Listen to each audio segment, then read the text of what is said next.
French President Emmanuel Macron, who tested positive for corona, suffers 3 symptoms according to official information. He has had himself brought to his hunting lodge La Lanterne in Versailles and police are shielding him. Those around him suspected that he was infected at the EU summit in Brussels.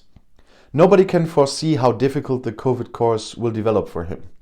His British counterpart Boris Johnson was hit hard in the first wave of the pandemic. Irony of fate, Europe is now looking at these two, because in the midst of the pandemic they are decisive in determining which relations the United Kingdom and the European Union will have in the future. In other words, whether the British and the EU parted fairly and amicably on the night of January 1st, or as dirty divorced people. New to the showdown of the 4.5-year Brexit tussle is, it can happen that Macron has to make the decision that should affect generations from his sickbed. Because according to the previous presentation, stoppage time that the EU and the British had conceded for the 4th negotiation ended on Sunday. According to media information, there's enough convergence in all other controversial topics of the last few months for the Brexit deal, which would seal a future trade partnership without tariffs. On 700 pages is what both sides could pull together. The chief negotiators Michel Barnier and David Frost are only at odds with the issue of fishing rights, because in this case the EU is primarily defending France's interests, and neither Emmanuel Macron nor Boris Johnson want to end up losing out in fish poker. After a phone call with EU Commission head Ursula von der Leyen, Johnson announced on Thursday evening that failure is now very likely if the EU does not change its position significantly.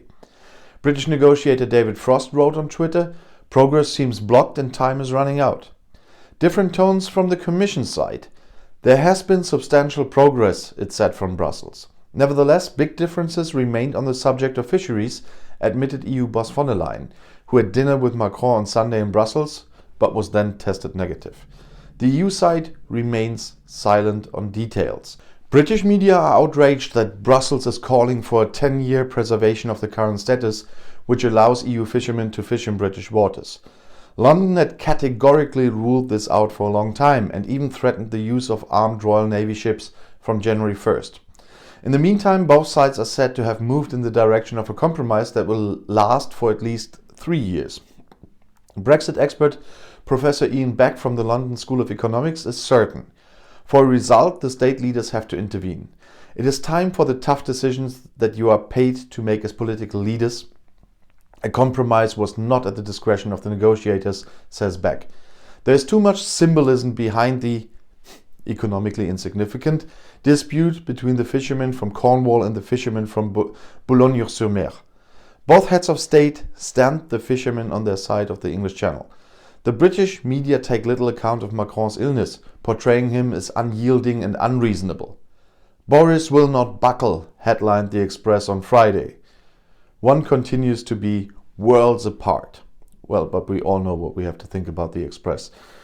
Not a word in the coverage of French fishermen who fear for their existence because if EU fishermen were to be banished from British waters, they would have to share their coast with all EU colleagues.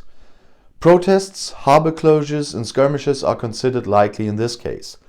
But many British fishermen would also be losers, who would lose their most important sales market for their catch in a no-deal Brexit. According to the EU, it's not primarily about deadlines for a gentle transition, but about what happens if London simply collects the commitments later. With reference to its sovereignty as a coastal state, Great Britain is calling for EU fishermen to be able to withdraw the access to its waters that may have been promised at this point in time, said Barnier.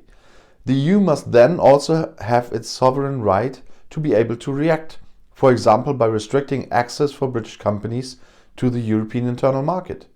A detail that shows how deeply distrust has now seeped into relations between Brussels and London. And that, from the point of view of critics, could shape the relationship for years to come, whether the Brexit deal comes or not. And if you want to stay informed, please subscribe to my channel, subscribe to my other channels. I'll see you in my next video. Bis gleich.